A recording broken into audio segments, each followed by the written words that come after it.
Hoy les voy a contar la historia más dolorosa y a la vez más liberadora de mi vida, una historia que comenzó con la mayor traición que una mujer puede vivir y terminó con una revelación que cambió todo para siempre. Mi nombre es Elena, tengo 45 años, y durante 20 años creí que tenía el matrimonio perfecto con un hombre que resultó ser mi peor pesadilla. Esta es la historia de cómo mi esposo millonario tuvo la audacia de llevar a su amante al juicio de nuestro divorcio, pensando que me humillaría por última vez. Pero la vida, queridos oyentes, tiene formas misteriosas de hacer justicia. Si quieren saber cómo termina esta historia, cómo una mujer destruida se levantó y descubrió la verdad más impactante, suscríbanse a nuestro canal y denle like a este video. Su apoyo ayuda a que mi voz llegue a más personas que, como yo, necesitan recordar que la verdad siempre sale a la luz,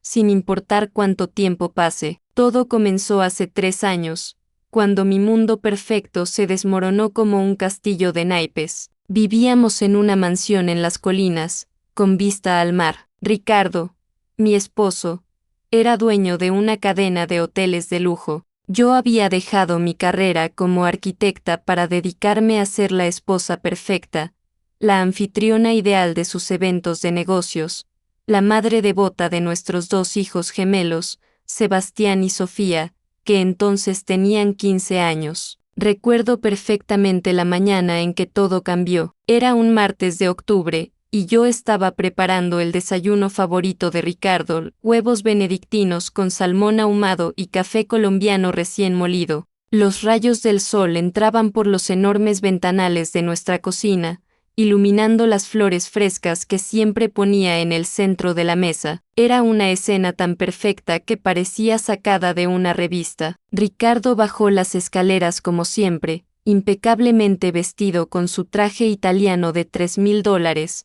el cabello plateado perfectamente peinado, y esa sonrisa que había enamorado hace tantos años. Pero esa mañana, algo era diferente. No me besó en la frente como era su costumbre. Sus ojos evitaron los míos cuando le serví el café. Elena, necesitamos hablar, me dijo con una voz que jamás le había escuchado, una voz fría, distante, como si fuera un extraño dirigiéndose a mí. Mi corazón se aceleró, pero traté de mantener la compostura. ¿Qué pasa, amor? ¿Problemas en la empresa?, le pregunté, limpiándome las manos en el delantal que llevaba puesto, ese delantal azul marino que él me había regalado en nuestro primer aniversario. No es sobre la empresa, respondió, y entonces sacó unos papeles de su maletín. Es sobre nosotros. Quiero el divorcio, Elena. El mundo se detuvo. Literalmente sentí como si el suelo se hubiera abierto bajo mis pies. Las palabras llegaron a mis oídos como un eco distante,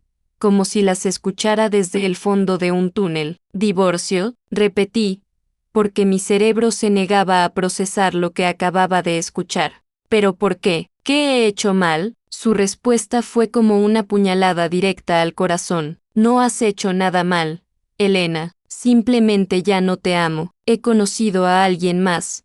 Alguien que me hace sentir vivo otra vez. Su nombre es Isabella.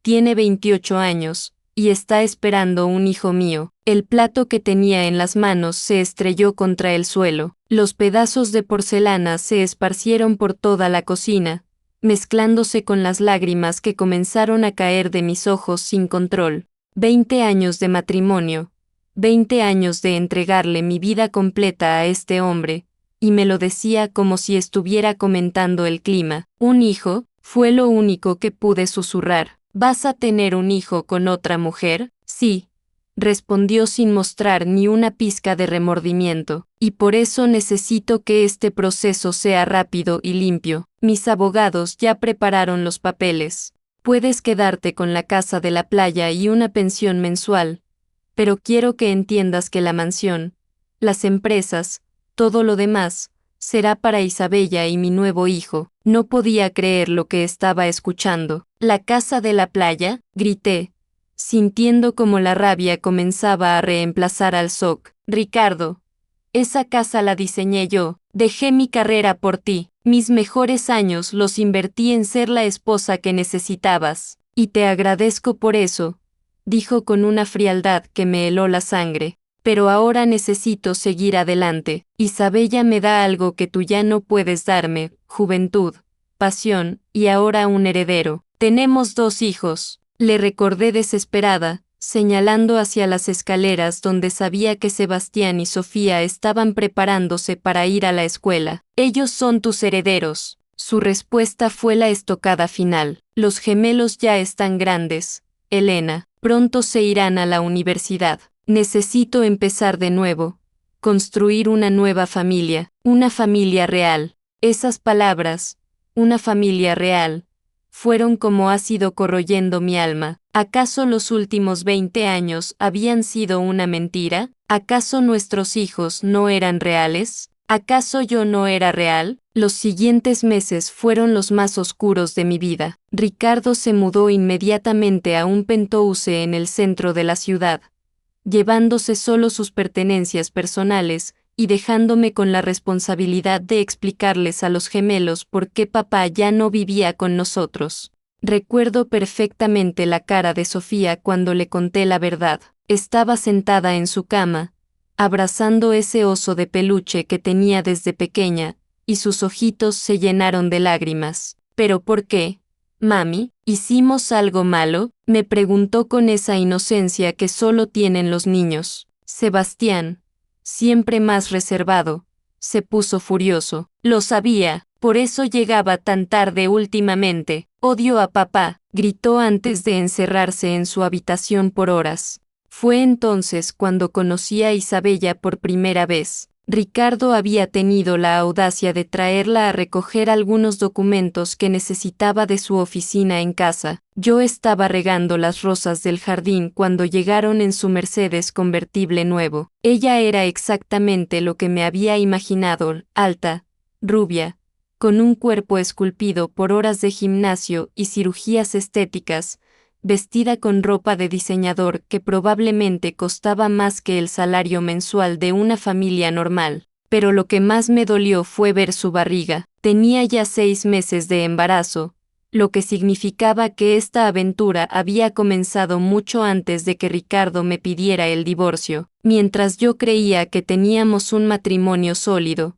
él ya estaba construyendo su nueva vida con otra mujer. Isabella me miró con desprecio desde el auto, como si yo fuera un obstáculo molesto en su camino hacia la felicidad. No se molestó en saludarme o mostrar siquiera un gesto de educación básica. Simplemente se quedó allí, acariciando su barriga con una sonrisa triunfante, mientras Ricardo recogía sus cosas como si yo fuera invisible. Elena, me dijo Ricardo antes de irse, espero que puedas ser civilizada durante el proceso de divorcio. Isabella está pasando por un embarazo delicado y no necesita estrés innecesario. ¿Estrés innecesario? ¿Acaso mi dolor no importaba? ¿Acaso el hecho de que hubiera dedicado mi vida entera a él no merecía ni siquiera una disculpa sincera? Los siguientes meses fueron una batalla legal brutal. Los abogados de Ricardo, los mejores que el dinero podía comprar,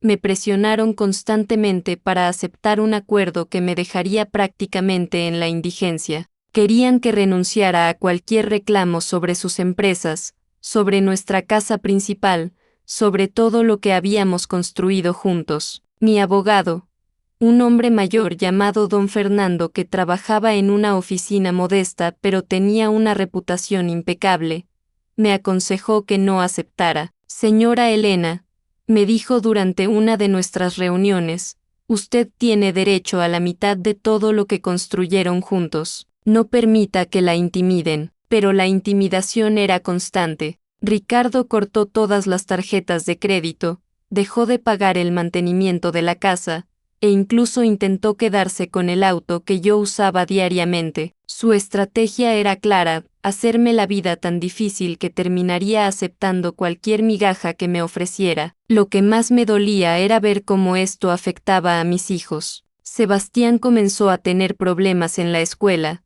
sus calificaciones bajaron y se volvió agresivo con sus compañeros. Sofía desarrolló ansiedad y comenzó a tener pesadillas constantes. Los llevé a terapia psicológica, pero el daño ya estaba hecho. Una noche, mientras revisaba las cuentas bancarias y me daba cuenta de que apenas tenía dinero para los gastos básicos, recibí una llamada que cambiaría el curso de toda esta historia. Era mi hermana María, que vive en España. Elena, me dijo con voz preocupada, acabo de ver las fotos que Ricardo publicó en sus redes sociales. ¿Es cierto que se casó con esa mujer? ¿Se casó? Pregunté confundida. El divorcio aún no es definitivo. Hermana, están en París, en una ceremonia que parece una boda. Él publicó fotos con ella en vestido blanco, con un bebé en brazos. Mi sangre se heló. No solo me había engañado y abandonado,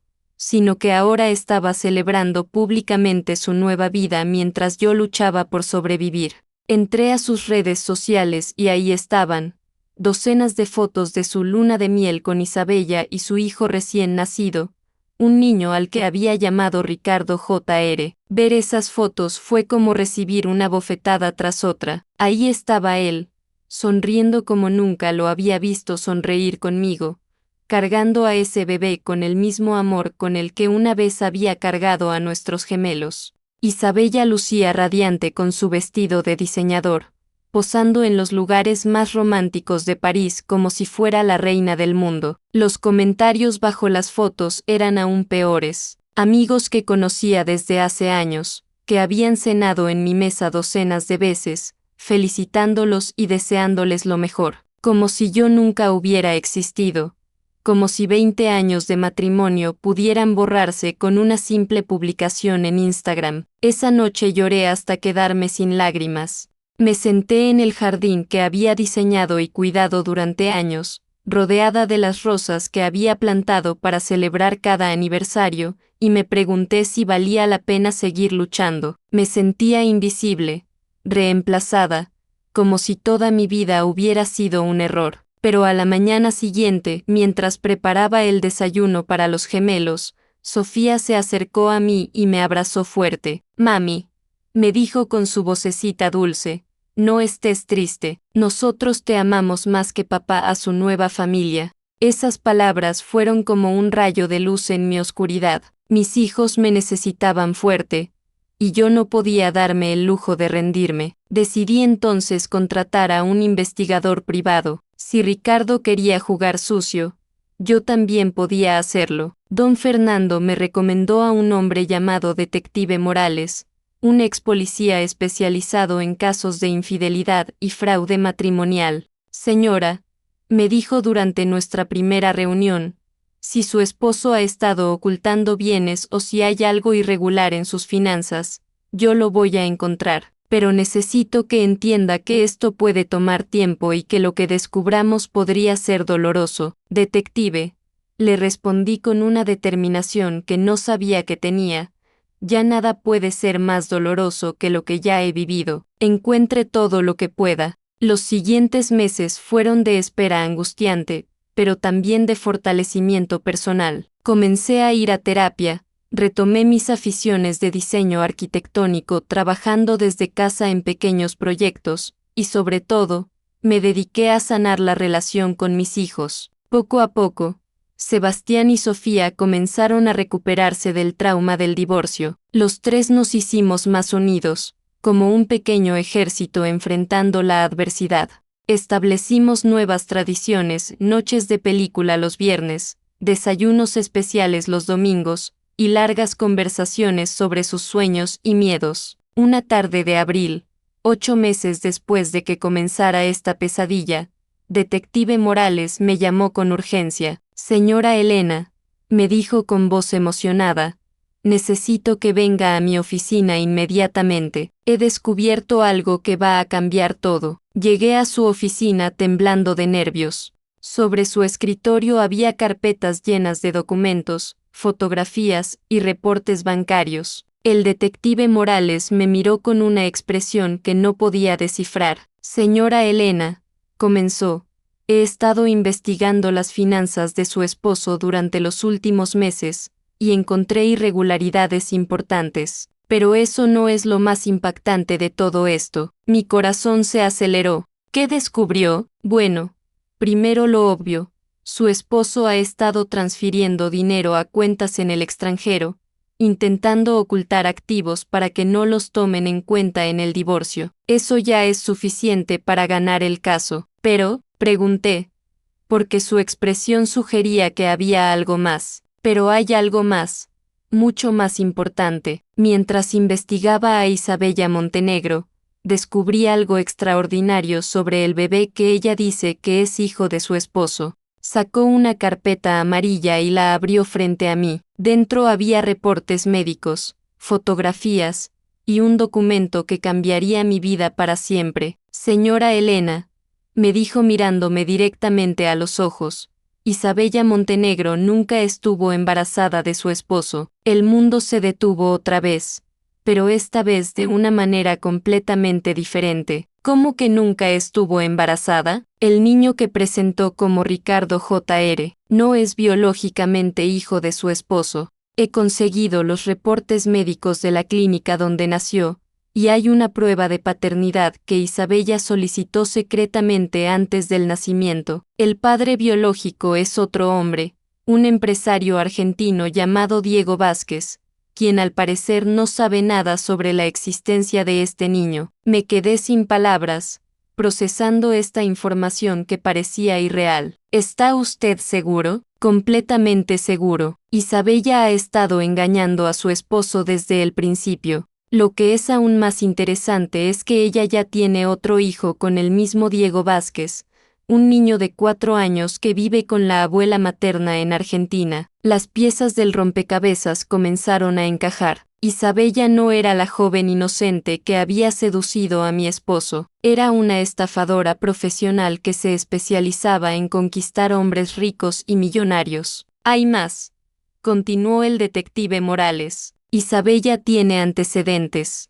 Ha hecho esto mismo con al menos otros 2 hombres, un constructor mexicano y un médico de Miami. En ambos casos, fingió embarazos o presentó hijos que no eran de ellos para obtener beneficios económicos. Mi mente trabajaba a 1000 por hora. ¿Mi esposo no sabe nada de esto? Al parecer no. Él realmente cree que ese niño es su hijo. Isabella ha sido muy cuidadosa en mantener la mentira, pero cometió el error de solicitar esa prueba de paternidad secreta, probablemente para asegurarse de quién era el padre real. En ese momento sentí una mezcla de emociones que no podía describir. Por un lado, había una sensación de justicia, de que la verdad finalmente estaba saliendo a la luz. Por otro lado, sentía una extraña compasión por Ricardo, quien también estaba siendo engañado, aunque fuera el precio por haberme traicionado. ¿Qué hacemos ahora?, pregunté. Bueno,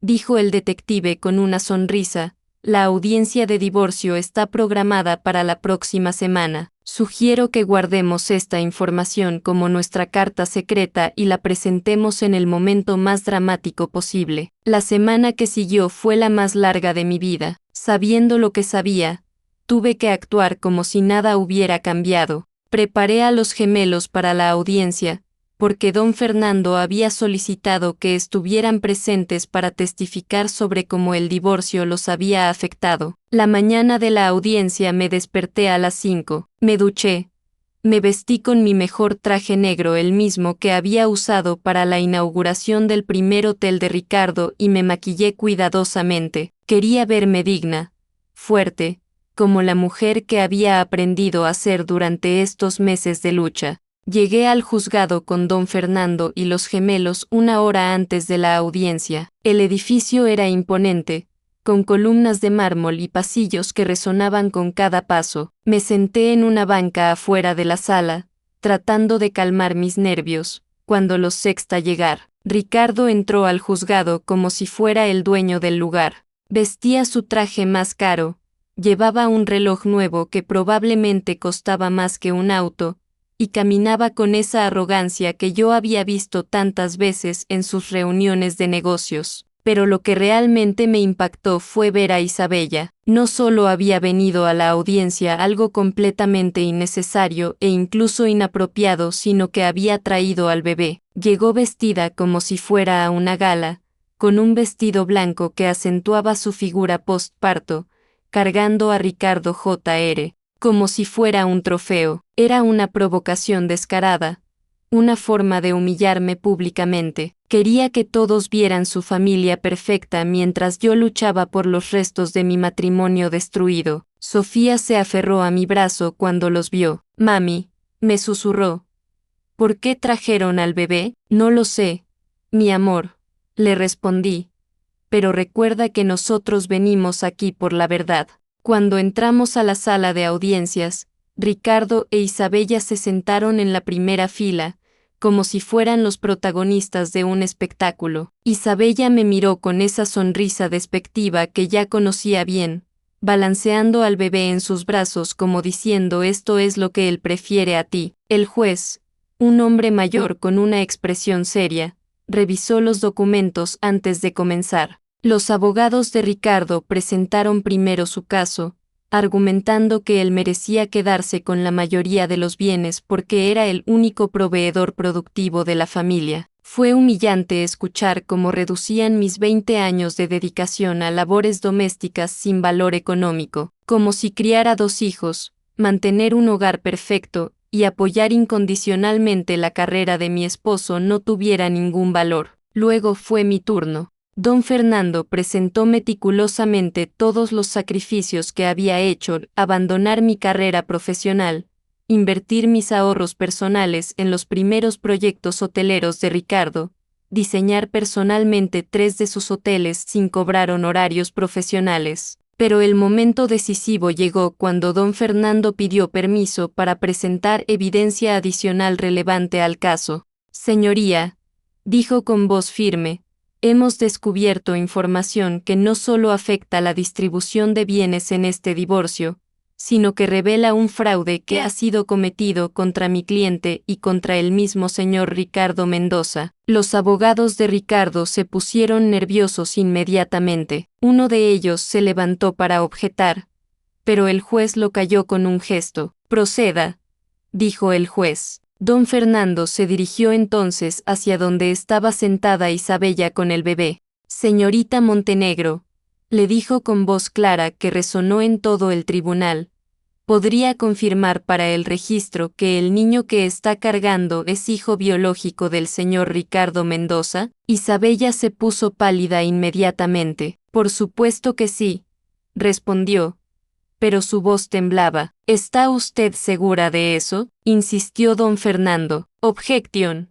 Señoría, gritó el abogado de Ricardo. Esta línea de interrogatorio no es relevante para el caso de divorcio. Al contrario, respondió don Fernando calmadamente, es extremadamente relevante, porque el señor Mendoza ha estado transfiriendo activos matrimoniales para beneficiar a un niño que él cree que es su hijo. Si ese niño no es su hijo biológico, entonces esas transferencias constituyen fraude matrimonial. El tribunal se llenó de murmullos. Ricardo miró a Isabella con confusión, y yo pude ver en su rostro que comenzaba a entender hacia dónde iba todo esto. Don Fernando entonces presentó todos los documentos que había conseguido el detective Morales, los reportes médicos, las pruebas de paternidad, los antecedentes de Isabella, todo meticulosamente organizado y verificado. Señoría, anunció, la evidencia demuestra irrefutablemente que el niño Ricardo Jr. no es hijo biológico del señor Mendoza, sino de un hombre llamado Diego Vázquez. Además, la señorita Montenegro tiene antecedentes de este mismo tipo de fraude con otros hombres. El silencio que siguió fue ensordecedor. Isabella se levantó bruscamente, como si quisiera salir corriendo, pero don Fernando no había terminado. Además, señoría, solicitamos que se realice una prueba de paternidad oficial aquí mismo, en presencia del tribunal, para confirmar definitivamente la veracidad de estos documentos. Ricardo se levantó como un resorte. Su cara había pasado del tono bronceado normal a un rojo intenso que parecía que iba a explotar. ¿Qué está pasando aquí?, gritó, mirando alternadamente a Isabella y a los documentos. Isabella, dime que esto es mentira. Isabella, por primera vez desde que la conocía, se había quedado sin palabras. El bebé comenzó a llorar, como si sintiera la tensión en el ambiente. Ella lo mecía desesperadamente, pero no podía ocultar el pánico en sus ojos. Llora, llora, comenzó a decir, pero su voz se quebró. El juez golpeó con el martillo para restaurar el orden. Señorita Montenegro, dijo con autoridad, ¿acepta usted someterse a una prueba de paternidad inmediata para esclarecer esta situación? Isabella miró hacia la puerta como calculando si podía escapar, pero había 2 oficiales de justicia bloqueando la salida. No tenía opción. No es necesario, susurró finalmente. Es cierto, el tribunal explotó en exclamaciones de shock. Ricardo se dejó caer en su silla como si le hubieran disparado. Sus abogados se miraban entre ellos sin saber qué hacer. ¿Es cierto que?, demandó el juez. Isabella respiró profundo y, por primera vez en todo este proceso, mostró algo parecido a la vulnerabilidad. Es cierto que Ricardo Jr. no es hijo de Ricardo, admitió con voz apenas audible. Es hijo de Diego Vázquez. Lo que siguió fue el colapso más dramático que he visto en mi vida. Ricardo se puso de pie tambaleándose, como si estuviera borracho. Su cara expresaba una mezcla de shock, dolor, rabia y humillación que era difícil de ver, incluso después de todo lo que me había hecho. ¿Por cuánto tiempo?, preguntó con voz ronca. ¿Por cuánto tiempo me has estado mintiendo? Desde el principio, confesó Isabella, ahora llorando. Diego es mi pareja desde hace 5 años, pero él no quería casarse, no quería compromiso. Cuando te conocí y vi tu situación económica, pensé que podría tener una vida mejor contigo. ¿Y el bebé? Ricardo parecía estar hablando para sí mismo más que para ella. Sabía que no era tuyo, pero necesitaba que creyeras que sí para que me mantuvieras. Diego tiene otro hijo mío, un niño de 4 años, pero él no nos da soporte económico. La confesión completa de Isabella fue como ver un dominó cayendo pieza por pieza. No solo había engañado a Ricardo sobre la paternidad, sino que había estado en una relación paralela durante todo el tiempo. Había usado el embarazo para manipularlo emocionalmente, para que dejara a su familia y le diera una vida de lujos. Pero lo que más me impactó fue ver a Ricardo en ese momento, el hombre que había sido tan cruel conmigo, que me había humillado y abandonado sin una pizca de remordimiento, ahora estaba experimentando una traición similar a la mía. Por primera vez en meses,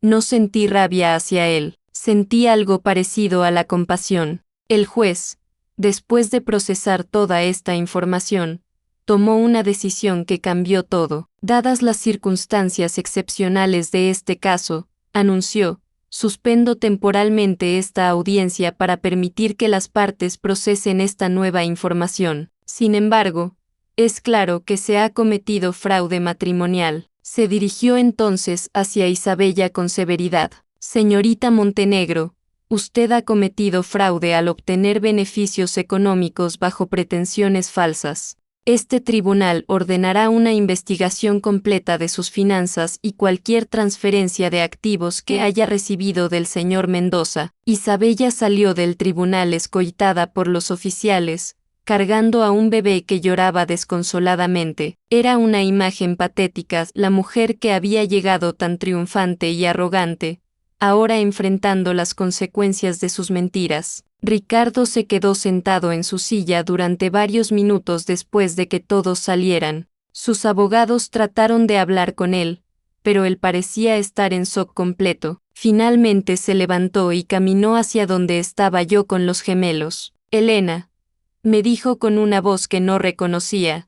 Yo, no sabía, te juro que no sabía nada de esto. Lo miré a los ojos, esos ojos que una vez había amado tanto, y vi por primera vez en meses a la persona que había conocido hace 20 años. No al hombre arrogante que me había abandonado, sino al hombre vulnerable que una vez se había enamorado de mí. Lo sé, Ricardo, le dije simplemente. Ambos fuimos víctimas de la misma persona. Sebastián y Sofía se acercaron a su padre con cautela. Durante todos estos meses, Había sido difícil para ellos entender por qué papá los había abandonado por otra familia. Ahora, viendo su estado de vulnerabilidad, sus corazones de niños se conmovieron. Papá, susurró Sofía, ¿estás bien? Ricardo se arrodilló frente a sus hijos, y por primera vez en meses, los abrazó como el padre que había sido antes de que Isabella llegara a nuestras vidas. No, mi amor, le dijo con la voz quebrada, no estoy bien. Papá cometió errores muy grandes, y lastimé a las personas que más amo en el mundo. Fue un momento emotivo.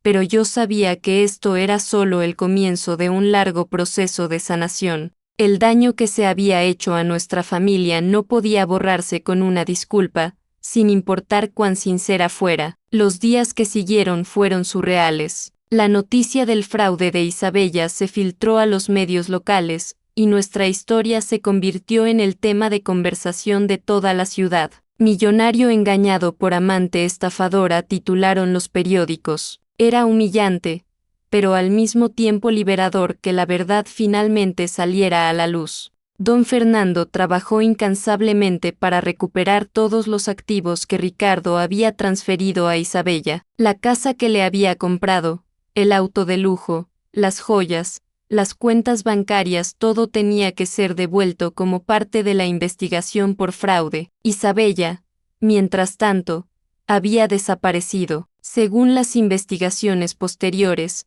había tomado un vuelo a Argentina con el bebé, probablemente para reunirse con Diego Vázquez, el verdadero padre del niño. Dejó atrás un rastro de deudas y mentiras, pero al menos ya no podía hacernos más daño. Ricardo intentó acercarse a mí durante las semanas siguientes. Venía a la casa frecuentemente, no para recuperar sus cosas, sino para hablar. Al principio, yo no quería escucharlo. El dolor de su traición seguía siendo muy profundo, y parte de mí sentía que se lo merecía por haberme hecho sufrir tanto. Pero una tarde, mientras estaba podando las rosas del jardín, esas mismas rosas que había plantado para celebrar nuestros aniversarios, él se sentó en el banco de madera que habíamos construido juntos en nuestros primeros años de matrimonio. Elena, me dijo, sé que no tengo derecho a pedirte perdón, sé que lo que hice fue imperdonable, pero necesitas saber que lo que siento no es solo vergüenza por haber sido engañado.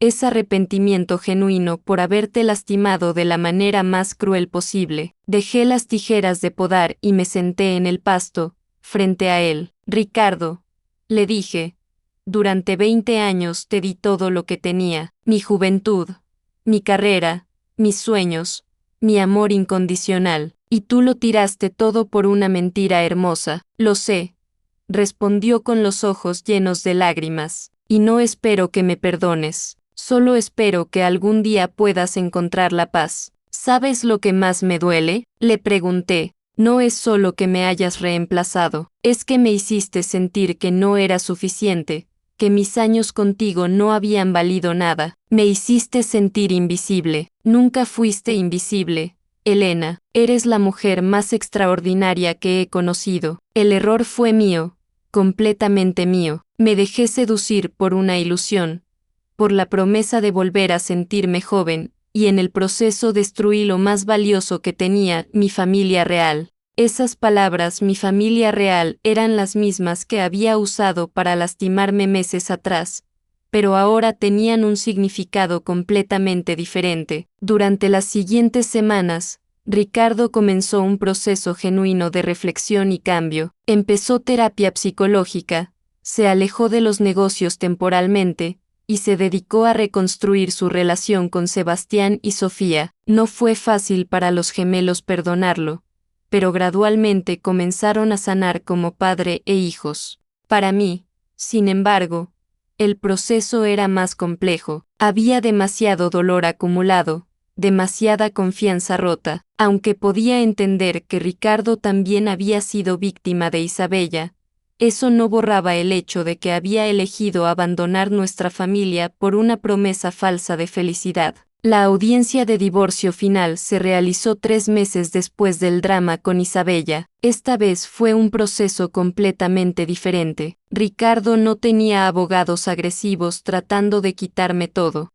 En cambio, él mismo propuso un acuerdo justo que reconocía mis contribuciones a nuestro matrimonio y me daba la seguridad económica que merecía. Me quedé con la casa principal, la mitad de las propiedades, y una participación significativa en los hoteles que había ayudado a diseñar. Más importante aún, Ricardo se comprometió a ser el padre presente que Sebastián y Sofía necesitaban, pero lo que realmente marcó mi proceso de sanación no fue el dinero ni las propiedades. Fue el momento en que decidí retomar mi carrera como arquitecta. Había una convocatoria para diseñar un centro comunitario para mujeres víctimas de violencia doméstica. Cuando leí la descripción del proyecto, supe inmediatamente que tenía que participar. Era como si el universo me estuviera dando la oportunidad de convertir mi dolor en algo útil para otras mujeres. Trabajé durante semanas en mi propuesta. Diseñé un edificio que no solo fuera funcional,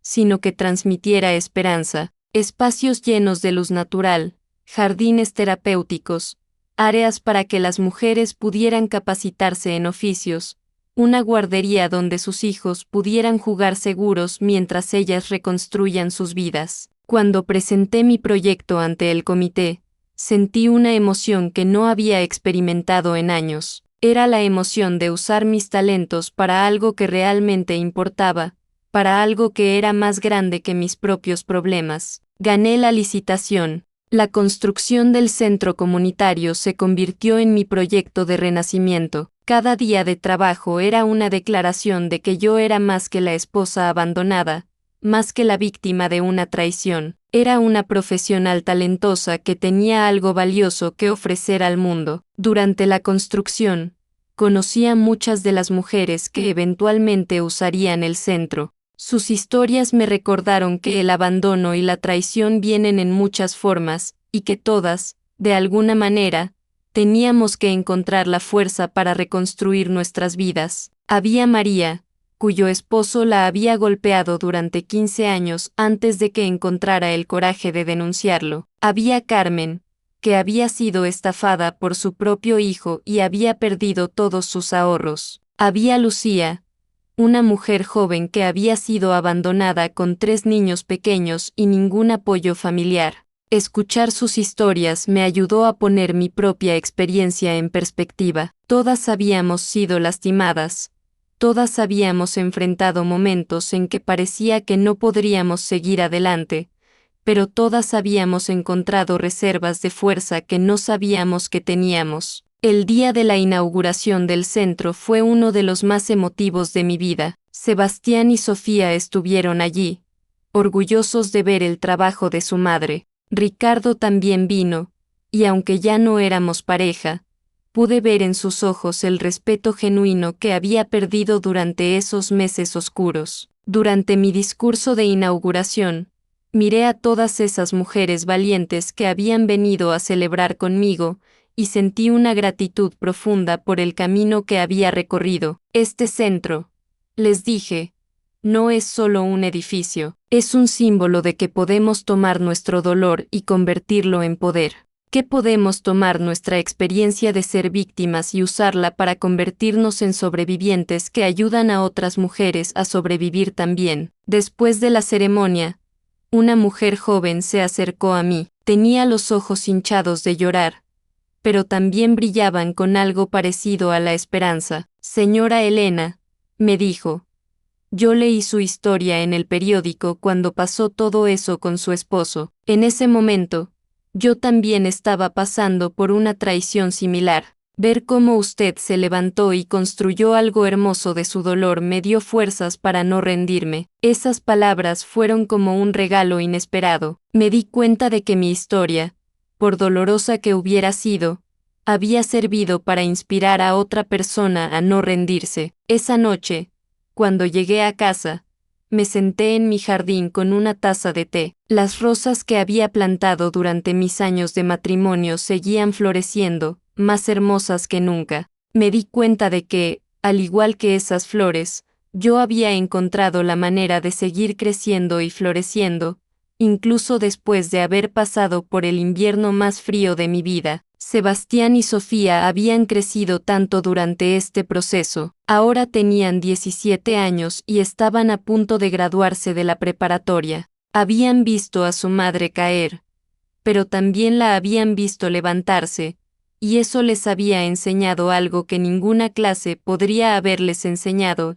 que la resiliencia es posible, que podemos sobrevivir a las traiciones más profundas y salir más fuertes del otro lado. Mami, me dijo Sofía una noche mientras hacíamos la tarea juntas, ¿alguna vez te arrepientes de haberte divorciado de papá? Era una pregunta compleja que había estado esperando durante meses. Mi amor, le respondí cuidadosamente, no me arrepiento de haber luchado por mi dignidad y por nuestro derecho a ser respetadas. El divorcio no fue mi elección inicial, fue la consecuencia de las decisiones de tu papá, pero ahora él está diferente, observó Sebastián, que había estado escuchando nuestra conversación. Está yendo a terapia, está tratando de ser mejor padre. Sí, reconocí. Tu papá está haciendo un esfuerzo genuino por cambiar, y eso es bueno para ustedes, porque ustedes lo necesitan como padre, pero el matrimonio requiere confianza, y esa confianza se rompió de una manera que no se puede reparar simplemente con disculpas. ¿Pero podrían intentarlo otra vez?, preguntó Sofía con esa esperanza inocente que solo tienen los hijos cuando sueñan con que sus padres vuelvan a estar juntos. Mi amor, le dije, abrazándola, a veces el amor no es suficiente para reparar todo el daño que se ha hecho, pero eso no significa que hayamos fracasado como familia, solo significa que nuestra familia ahora tiene una forma diferente, y eso está bien. La verdad era más compleja de lo que podía explicarle a una adolescente. Durante los últimos meses, Ricardo había hecho esfuerzos genuinos no solo para ser mejor padre, sino para demostrarme que había cambiado como hombre.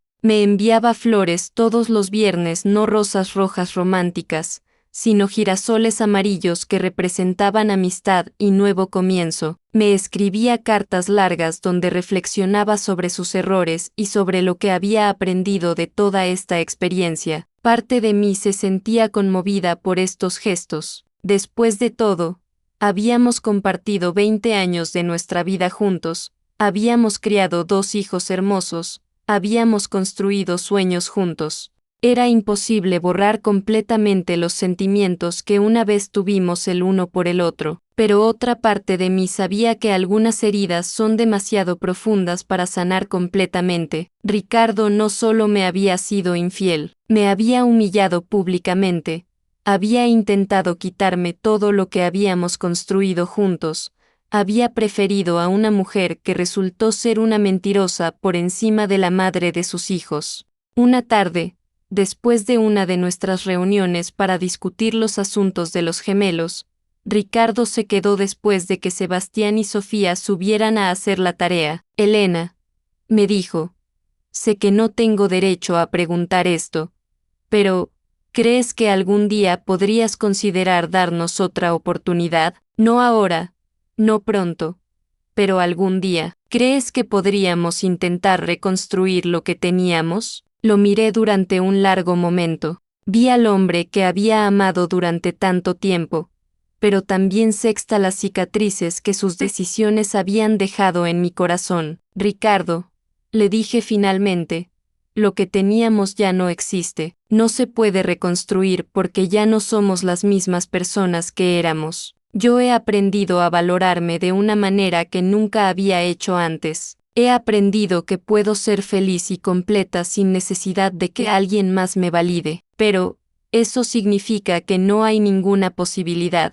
Significa, lo interrumpí suavemente, que he aprendido a ser Elena Martínez, no solo la esposa de Ricardo Mendoza, y esa Elena tiene sueños y proyectos que van más allá de reconstruir un matrimonio que se rompió de la manera más dolorosa posible. Él asintió lentamente, como si hubiera estado esperando esa respuesta. Te admiro, me dijo, admiro la mujer en la que te has convertido. Si hubiera valorado a esa mujer desde el principio, nada de esto habría pasado. Esa conversación marcó un punto de inflexión en nuestra relación post-divorcio. Ricardo aceptó que nuestra historia romántica había terminado, pero se comprometió genuinamente a ser el mejor copadre posible, y yo encontré la paz de saber que había tomado la decisión correcta para mi vida. Los meses siguientes fueron de crecimiento acelerado en todos los aspectos. Mi negocio de arquitectura comenzó a despegar. Después del éxito del centro comunitario, empecé a recibir encargos para otros proyectos sociales, una escuela para niños con discapacidades, una biblioteca comunitaria, un refugio para ancianos abandonados. Cada proyecto era una oportunidad de usar mi talento para hacer una diferencia real en la vida de las personas. Me di cuenta de que durante mis años como esposa de Ricardo, había perdido de vista lo que realmente me apasionaba: crear espacios que pudieran sanar, inspirar y empoderar a las personas. También comencé a dar conferencias sobre resiliencia y reconstrucción personal después de traiciones familiares. Mi historia, que una vez había sido fuente de vergüenza pública, se convirtió en una herramienta para ayudar a otras mujeres que estaban pasando por situaciones similares. Recuerdo particularmente una conferencia que di en una universidad local. Después de mi presentación, una joven estudiante se acercó a mí con lágrimas en los ojos. «Señora Elena», me dijo, «mi papá acaba de dejar a mi mamá por una mujer más joven. Mi mamá está devastada. Dice que su vida se acabó a los 50 años. ¿Podría hablar con ella?». Esa conversación con la mamá de la estudiante fue una de las más importantes de mi proceso de sanación. Ver a otra mujer en el mismo estado de desesperación en el que yo había estado, pero poder ofrecerle esperanza desde mi experiencia, me hizo entender que mi dolor había tenido un propósito más grande. «Señora», le dije durante nuestro encuentro, «sé exactamente cómo se siente porque yo estuve exactamente donde está usted, pero también sé algo que usted aún no sabe, que esta no es el fin de su historia, es el comienzo de un nuevo capítulo que puede ser más hermoso de lo que se imagina». Trabajé con ella durante varios meses, ayudándola a redescubrir quién era más allá de su identidad como esposa. La acompañé a través del proceso legal, la ayudé a encontrar terapia psicológica y, sobre todo, la ayudé a entender que el abandono de su esposo era un reflejo de las limitaciones de él, no de su valor como mujer.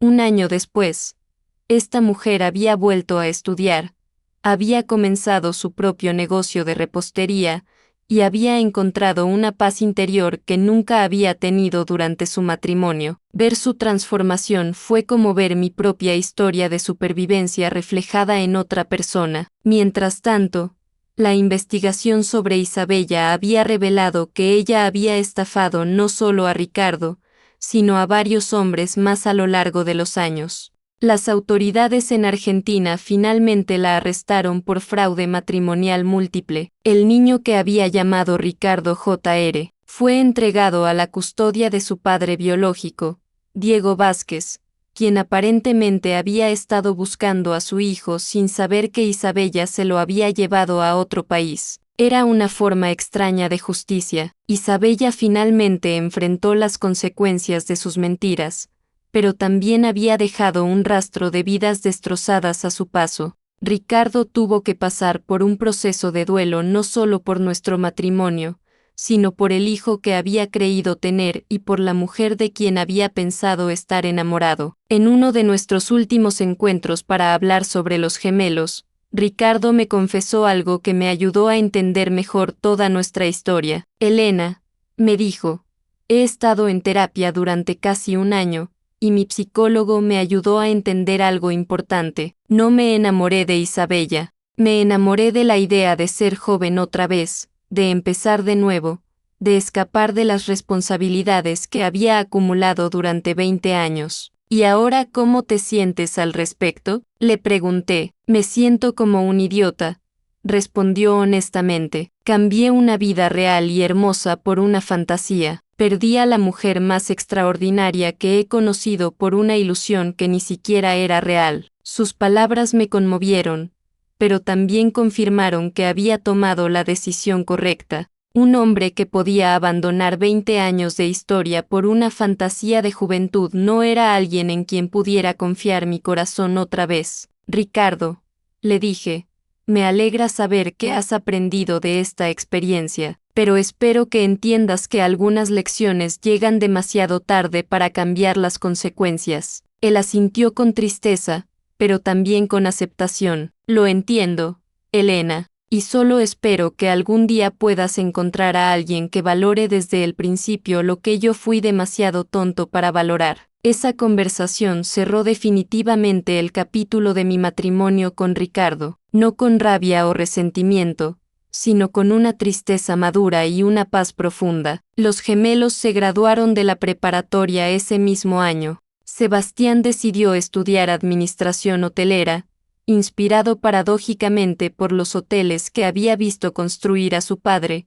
pero con una visión más ética y centrada en la responsabilidad social. Sofía eligió psicología, motivada por querer ayudar a otras familias que pasaran por traumas como el que nosotros habíamos vivido. En su discurso de graduación, Sofía dijo algo que me llenó de orgullo: quiero agradecer a mis padres, no solo por darme la vida, sino por enseñarme que las familias pueden sobrevivir a las crisis más grandes cuando hay amor, honestidad y voluntad de sanar. Ese verano, por primera vez en años, me tomé unas vacaciones reales, no un viaje de negocios o una escapada de fin de semana, sino 3 semanas completas en España, visitando a mi hermana María y reconectándome con mis raíces. Fue durante ese viaje que conocí a alguien que cambiaría mi perspectiva sobre el amor y las relaciones. Se llamaba Miguel, era un arquitecto español especializado en restauración de monumentos históricos. Lo conocí en un café de Sevilla,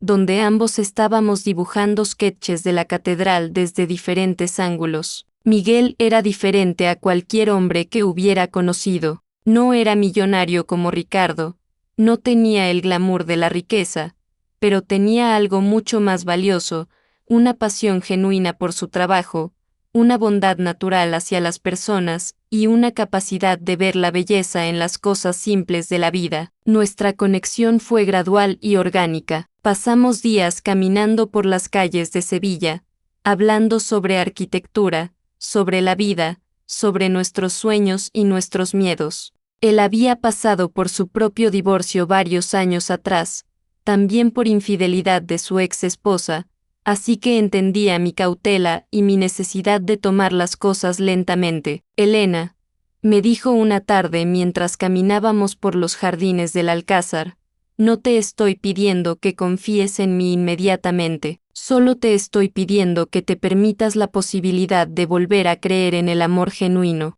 Al final de mis vacaciones, Miguel me pidió que considerara la posibilidad de una relación a distancia, no con presión, no con promesas grandiosas, sino con la sinceridad de alguien que había reconocido una conexión especial y quería explorarla. Regresé a México con el corazón lleno de nuevas posibilidades, pero también con la sabiduría de no apurarme en nada. Durante los siguientes meses, Miguel y yo mantuvimos una correspondencia constante. Nos escribíamos emails largos sobre nuestros proyectos, nuestros días, nuestros pensamientos. Él me enviaba fotos de los edificios históricos que estaba restaurando, y yo le mandaba imágenes de mis nuevos proyectos arquitectónicos. La relación creció lentamente, basada en el respeto mutuo, en la admiración profesional y en una amistad genuina que gradualmente se fue convirtiendo en algo más profundo. 6 meses después de conocerlo,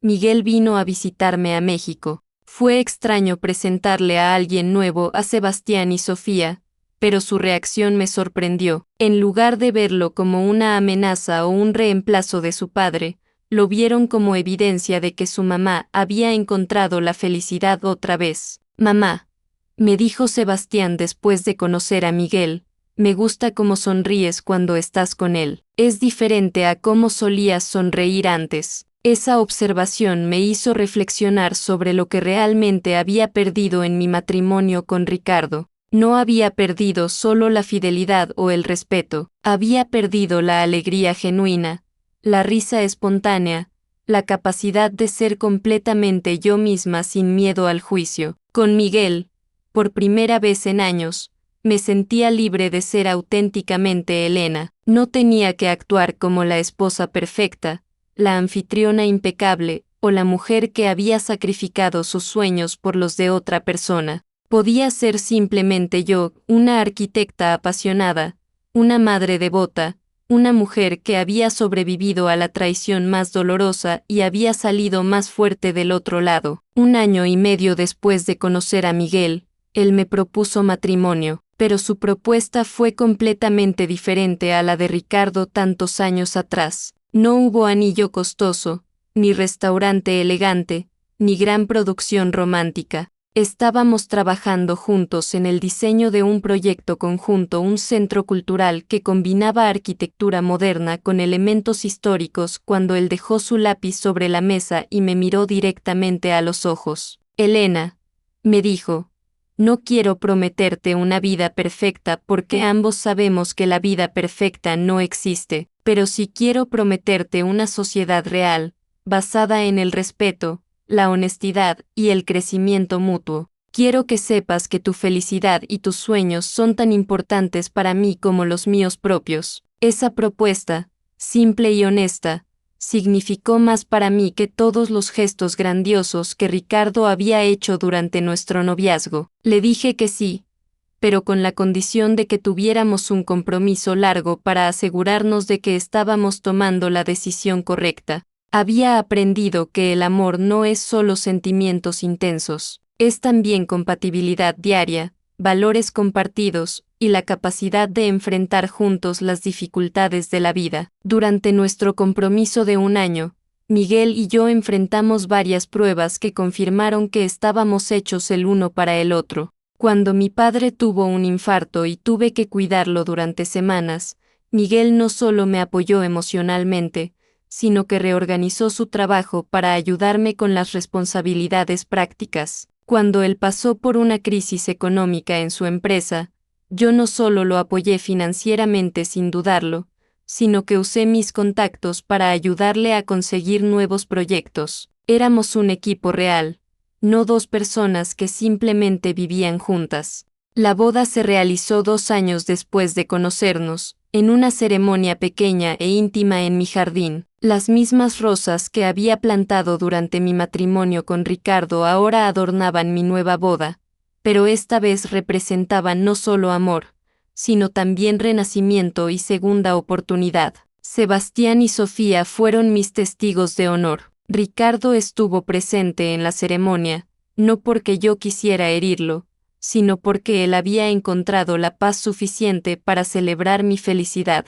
Había entendido finalmente que mi bienestar no dependía de él, y que eso era algo hermoso, no amenazante. En mi discurso de boda, dije algo que resumía todo mi viaje de los últimos años. He aprendido que el amor verdadero no es encontrar a alguien con quien no tengas problemas, es encontrar a alguien con quien valga la pena resolver los problemas que inevitablemente surgirán. Ahora, 3 años después de esa boda, puedo decir con certeza que tomé las decisiones correctas. Miguel y yo hemos construido una relación basada en la transparencia total. No hay secretos, no hay mentiras piadosas, no hay áreas vedadas en nuestras vidas. Cuando tenemos desacuerdos, los resolvemos hablando, no con silencio o manipulación. Mi negocio de arquitectura ha crecido más allá de mis sueños más ambiciosos. Ahora tengo un equipo de 6 arquitectos trabajando conmigo, y nos hemos especializado en proyectos de impacto social. Cada edificio que diseñamos tiene como objetivo no solo ser estéticamente hermoso, sino también ser un agente de cambio positivo en la comunidad. El centro comunitario que construí después de mi divorcio ahora atiende a más de 200 mujeres al año. He visto a docenas de mujeres pasar por sus puertas rotas y salir empoderadas, con nuevas habilidades, nuevos sueños, y sobre todo, nueva confianza en su propio valor. Sebastián se graduó el año pasado y ahora está trabajando en una empresa hotelera diferente a la de su padre, enfocada en turismo sostenible y responsabilidad social. Ha tomado lo mejor de lo que aprendió de Ricardo, la visión empresarial, pero lo ha combinado con valores más sólidos sobre la importancia de la familia y la integridad personal. Sofía está en su último año de psicología y ya está haciendo prácticas en un centro de terapia familiar. Su experiencia personal con el divorcio de sus padres la ha motivado a especializarse en ayudar a familias que pasan por transiciones difíciles. Ambos tienen una relación buena pero realista con su padre. Ricardo ha trabajado duro para reconstruir esa relación, y aunque nunca podrá borrar completamente el daño que causó con sus decisiones, sí ha logrado demostrar que puede ser un padre presente y confiable. Él, por su parte, nunca se volvió a casar. Según me han contado los gemelos, ha tenido algunas relaciones, pero nada serio. Creo que la experiencia con Isabella le enseñó lecciones importantes sobre la diferencia entre la atracción superficial y el amor real, pero también creo que parte de él sigue procesando el peso de haber perdido una familia real por una fantasía. En cuanto a Isabella, la última vez que supimos de ella estaba en prisión en Argentina,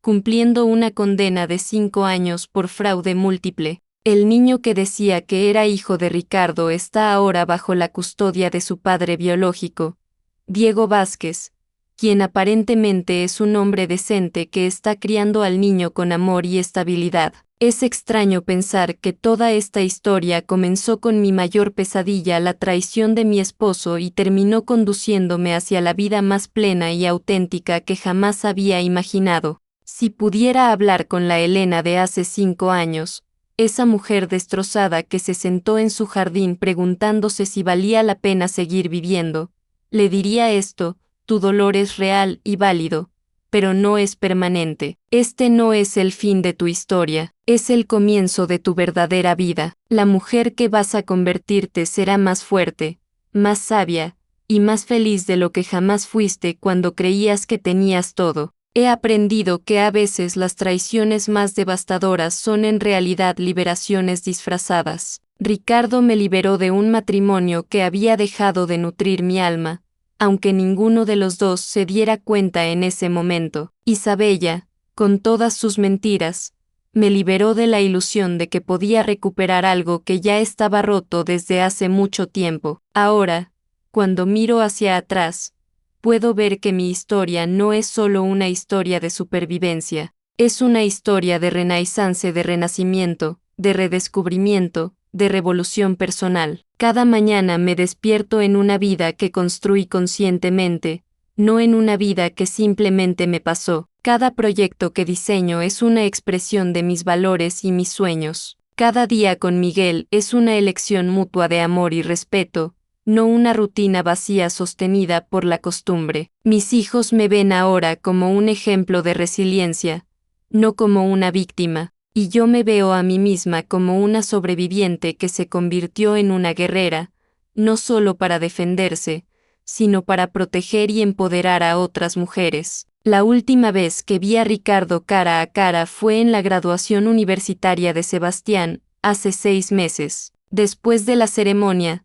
se acercó a mí para felicitarme por el éxito de nuestro hijo. Elena, me dijo, quiero que sepas que todos los días me arrepiento de haber perdido a la mujer más extraordinaria por una mentira que ni siquiera era hermosa. Lo miré con la compasión que solo puede sentir alguien que ya ha sanado completamente. Ricardo, le respondí, ya no necesito que te arrepientas por mí. Necesito que aprendas de esa experiencia para que nunca lastimes a otra mujer de la manera que me lastimaste a mí. ¿Alguna vez podrás perdonarme completamente?, me preguntó. Ya te perdoné, le dije honestamente. Te perdoné no por ti, sino por mí, porque el resentimiento era un veneno que me estaba matando lentamente. Pero perdonarte no significa olvidar, y no significa que lo que hiciste estuvo bien. Esa conversación cerró definitivamente cualquier herida que pudiera quedar abierta entre nosotros. Ahora somos dos personas que comparten hijos y una historia,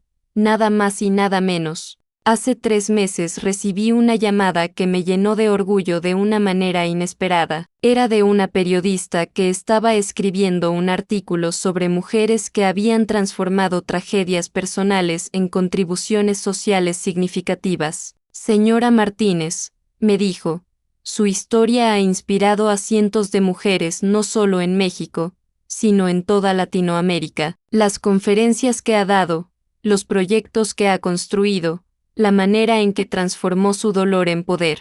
Todo eso ha creado un movimiento. Las mujeres la ven como un ejemplo de que es posible reconstruir la vida después de las traiciones más devastadoras. Nunca había pensado en mi experiencia en esos términos, pero me di cuenta de que tenía razón. Sin haberlo planeado, mi historia se había convertido en un faro de esperanza para otras mujeres que estaban navegando por sus propias tormentas. El artículo se publicó con el título de Víctima a Visionaria, cómo Elena Martínez convirtió la traición en transformación. Las respuestas que recibí fueron abrumadoras. Cartas de mujeres de toda Latinoamérica que me contaban cómo mi historia les había dado fuerzas para dejar relaciones tóxicas, para perseguir sus sueños postergados, para valorarse a sí mismas de manera diferente. Una carta en particular me conmovió profundamente. Era de una mujer colombiana llamada Patricia, cuyo esposo la había abandonado después de 30 años de matrimonio por una empleada de su empresa. Señora Elena,